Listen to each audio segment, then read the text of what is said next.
Good morning and welcome to the Core Connection. I'm Mira Rubin here with you on Enlightened World Network. And today's topic is the beliefs and the power of beliefs and our power to change them and how that actually changes our lives in the course of what we do. But before we get started, let's take a minute or two to get present. Let's take a deep breath in through your nose and hold it. And imagine clean, crisp oxygen flooding your lungs, flowing into your bloodstream, nourishing all your cells, your organs, bringing vital life energy to your body and being. And as you exhale any tension, stress, negativity, fatigue. And now let's take another deep breath in through your nose. Hold it, and this time imagine brilliant, bright light lighting you up from the inside out, illuminating, electrifying, energizing all your cells, your molecules, your electrons, creating this brilliant beam of light from your heart out into the world. And as you exhale any remaining tension, stress, negativity, fatigue. And now let's just gently press our palms together and very softly rub your fingers against your palms. Feel the tickling and tingling of that sensation. Feel the texture, the pressure, the temperature. Allow yourselves to use this sensation to really presence yourself to your body, to this remarkable physical form that enables you to experience life. Welcome, welcome, welcome. Good morning. So today we're talking about belief, and we often treat our beliefs as if they're facts. And in fact, our beliefs create a context or a container through which, or a lens through which we perceive and experience the world. Good morning, Rosalind. So good to have you here this morning. Welcome, welcome. We are talking today about beliefs and the power that beliefs exert in our lives and our power to change them and therefore change the course of our lives. So oftentimes the beliefs that are the most insidious, I'm going to say, are those that we're not aware of, because what happens is those beliefs become kind of an invisible operating system for us. And so sometimes, these beliefs are beliefs about ourselves, about others, beliefs about how the world works, beliefs around what's possible. So we might have a belief of I'm too young, or I'm too old, or I'm not smart enough, or I'm not good enough. These are some level of beliefs. We could also believe that other people are different from us in fundamental ways, where really we are all unique, and there is a tremendous amount of commonality that we share. I think this conversation is arising from a conversation I had the privilege to have yesterday with a thought leader, an emerging thought leader in the world, who they're creating a new paradigm for law and regenerative law, really, really powerful and quite extraordinary. And so we were talking about, well, what is it that distinguishes this concept of regenerative law? And in the process of that exploration, what arose was to create the possibility of creating a comparison, a contrast between the existing presumptions of our current law in contrast to what the possibility of law that is life affirming might look like. You know, so if we look at our law currently, it operates on a foundation of opposition and punishment and control, domination and control. It's kind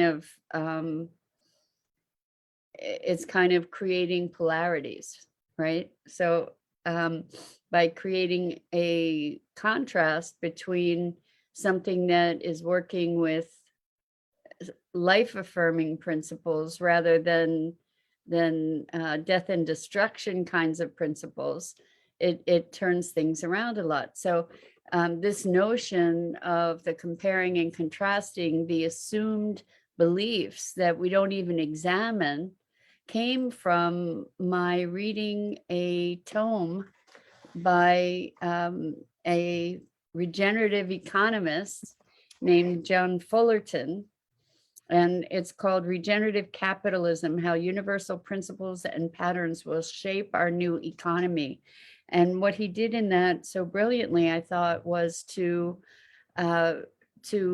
expose the assumptions of our existing beliefs around economics.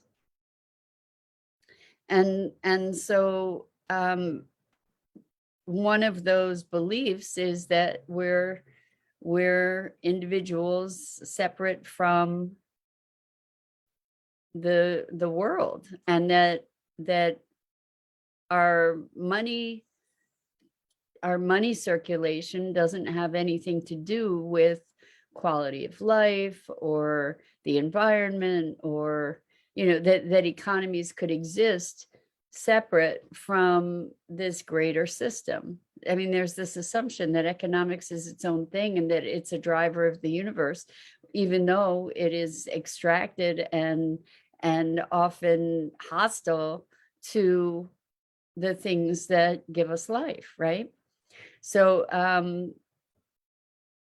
what we get to do is look at those fundamental assumptions. And one of the fundamental assumptions that we as a culture operate on, we've talked about this a bunch of times, is the idea that we are separate, that we're not connected, that we're not part of something bigger, that that what we do doesn't have impact, that that we can act in isolation kind of thing. And the otherness of externalities, making it a me or you kind of thing instead of an us thing. So there's this polarity that we operate on as a foundational belief. Rosalind says, what if you're wanting to change a job? What questions would you ask yourself to separate truth from false? You have so many things layered into that question, Rosalind, because if you're wanting to change a job, one of the things that you would be looking at, I would imagine, is not what you don't, well, maybe noticing what you don't want so that you can define what you do want, what you are looking for in a job. Separating truth from false, that's, I don't know if there is such a thing that isn't relative. So maybe, like, my inclination is to move into a space of heart and intuition when it comes to a job, to be looking at what your values are and to be finding questions that align with or that would expose the alignment of the company with your values. So for instance, if independence is important to me, freedom is important to me, and part of that means freedom to work at my pace, freedom to make my have some autonomies, have some authority in my position to be able to have responsibility for my role in what I produce, then I would ask questions around, what kind of oversight will I be having? What is the culture here? I think that whatever your values, understanding what the culture is enables you to discern what the values of the environment are that you'd be stepping into. And in the way that this fits in with beliefs is that there are certain underlying premises or certain underlying beliefs that drive a culture. So we can look at our culture as that we're unworthy. That's kind of one of the fundamental tenets of our culture, is that we have to prove our worthiness.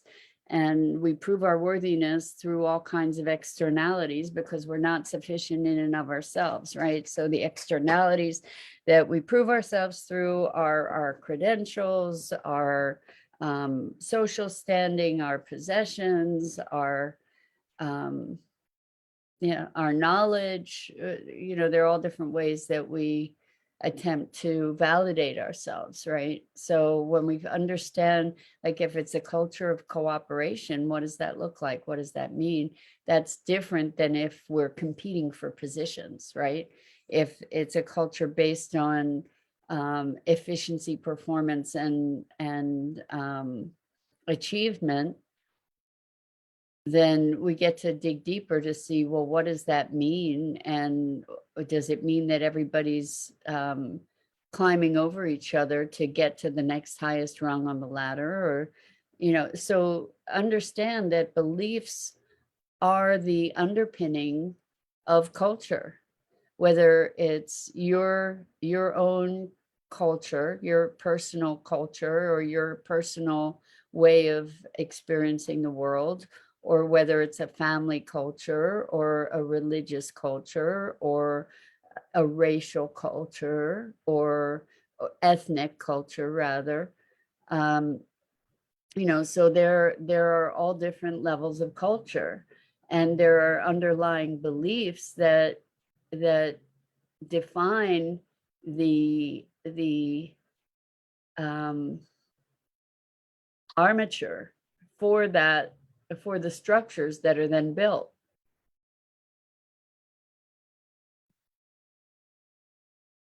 I have this delicious cinnamon tea that I have to say is one of the bright lights in my day. It's just so good. Anyway, talk about appreciating the senses. That's one of my great sensory delights, is this cup of cinnamon tea. Anyway, beliefs, like, if we believe that we're only as good as what we do in the world, if we identify with what we do, then we're going to be human doings, and we're going to do a lot of stuff, but we might never ever experience living. Living is the process of getting from here to there. So, which brings me to another conversation that I had with a client yesterday. It was so interesting. It was really, really interesting. And I want to share the insight around it. Maybe you'll have some input around this conversation.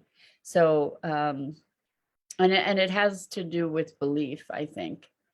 So when we're going through difficult times in life, or times when, we're facing challenges, we've talked about this too, about how the tendency is to wish our lives away, right? To say, well, when I get past this, then I'll start living. Things are going to be so much better. I just have to get to this point. When I get there, then things are going to be better. And in the meantime, I'm just going to kind of unplug and put myself on automatic and get to that place.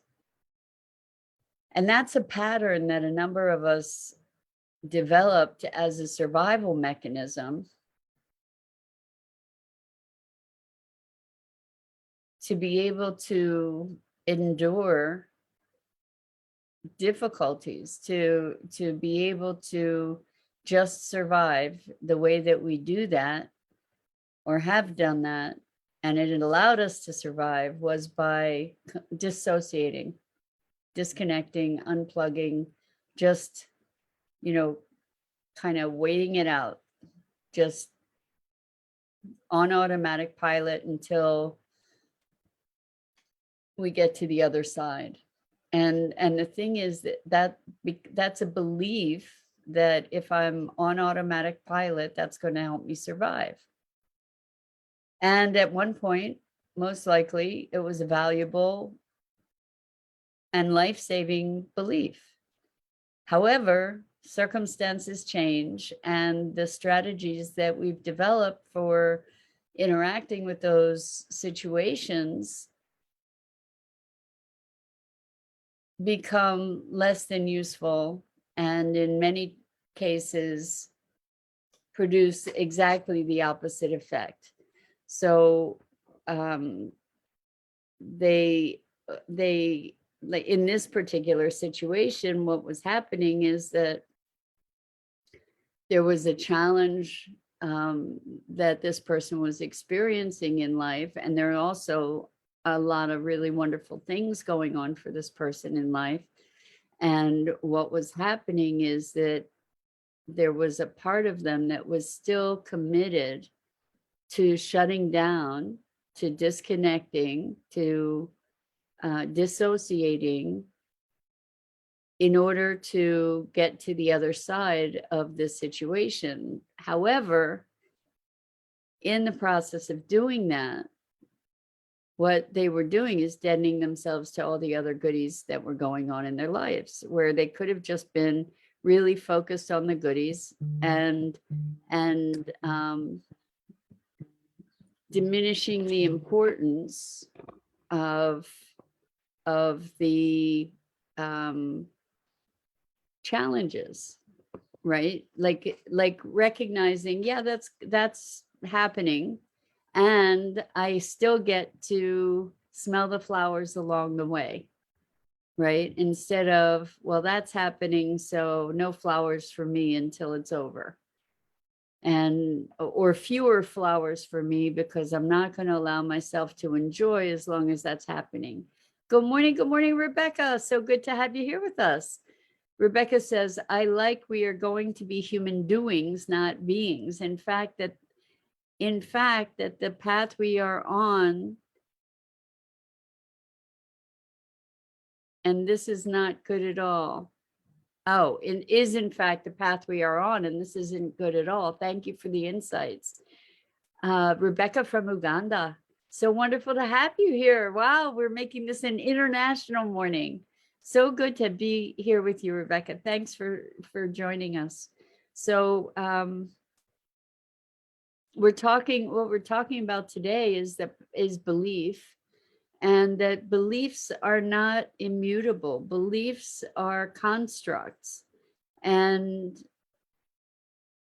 we either inherit them, we absorb them, and that often happens in a way that is not conscious, where we learn how the world is when it's really just a belief about how the world is, but we don't know that because that's what we're surrounded by. So we inherit or adopt or even develop beliefs about how things are, and then we act from that belief. So that belief forms the structure or the armature on which we build our realities. And so the thing is that we can cultivate new beliefs. And the question is, how do we cultivate new beliefs? Well, one of the foundations, I think I'm hypothesizing, one of the foundations for how we develop new beliefs is through education, through exposure to something new. So we can be finding information And then we find more information that validates that information. Then we find more information that validates that information. And then we have a new belief, right? Ultimately. And we might have experience that validates that information. And so we become more and more convicted that this belief isn't just a belief. It's not just an idea, it's the truth. And then we defend that truth. And what happens, interestingly, if we look at social media, for instance, and the way that even our search engines are targeted based on our interests, we end up in an echo chamber that just reflects our beliefs and our worldview back to us, that reinforces that worldview and those beliefs, and keeps us in this very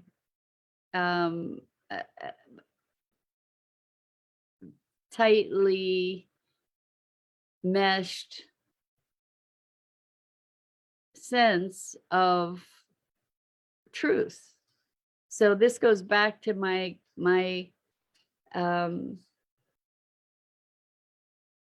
response to your statement about separating truth from false, Rosalind, because truth is a tricky thing.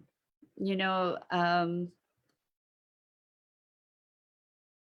I think the introduction of the concept of alternative facts is a really interesting thing to think about, because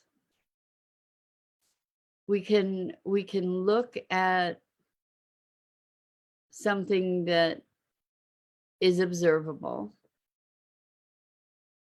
and based upon our interpretations of that observation, we may have very, very different experiences of what the truth is. And our truths are at least colored by, if not defined by, our existing beliefs. So what does it take to shake and recreate or reshape, redefine a belief? What does it take? Again, I think it takes information, but it also requires a willingness to challenge our beliefs. And I've shared this example with you before, but it's one of the funniest examples I can think of, and kind of one of the most appalling.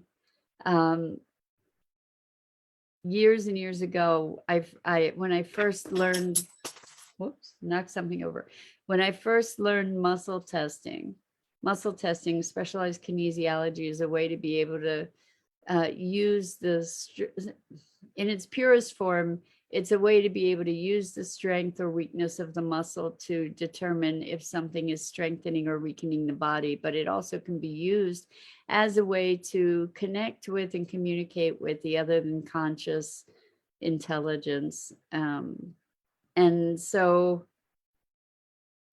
I demonstrated this to my father. You know, I asked his arms, what's a yes, what's a no?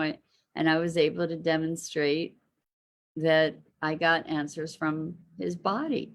He literally pulled his arms away from me and said, "You can't tell me you got any information from my body." And I said, "You just experienced it. Are you telling me that this fact that you just experienced is so threatening to your existing belief system that you're going to deny that this happened, that you just experienced it?" And he said, "Yep." Yep. So, you know, like people say, seeing is believing. It's actually the other way around, because we see what we believe. And oftentimes, you know, we don't have a context for something. So we see something and it doesn't make sense, so we disregard it, or we feel something or we experience something and it doesn't fit in with our existing beliefs, so we deny it or we reject it.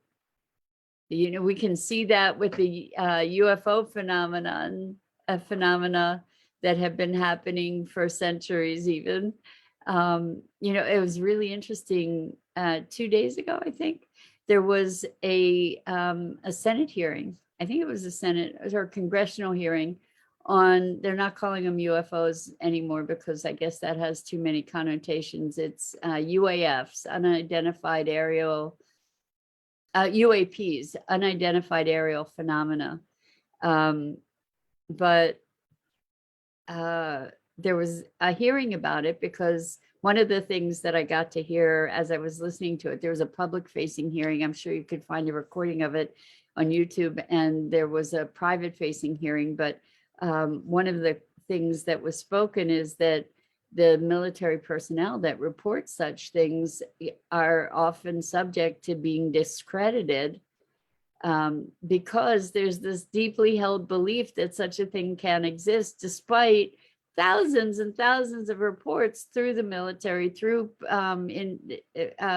private sector people, et cetera, et cetera. You know, there are these phenomena that are unexplainable or that we haven't yet explained, you know. So anyway, it's really interesting how we see what we believe. So, you know, we might see something blinking on and off in the sky, and then we'll say, oh, must have been a trick of the lights, or you know, I must have perceived it incorrectly, right?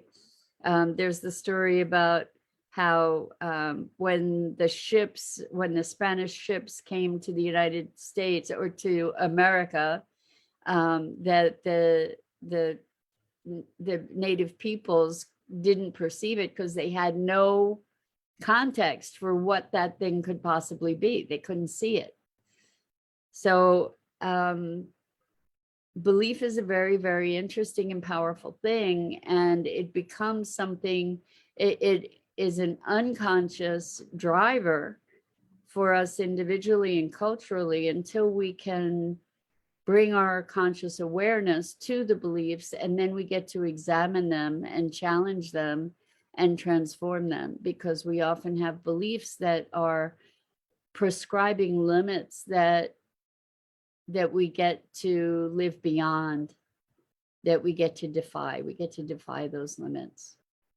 So that's the message for today, is make visible your beliefs and defy the limits that are keeping you small, because we get to rise to your greatness, which was what we talked about yesterday.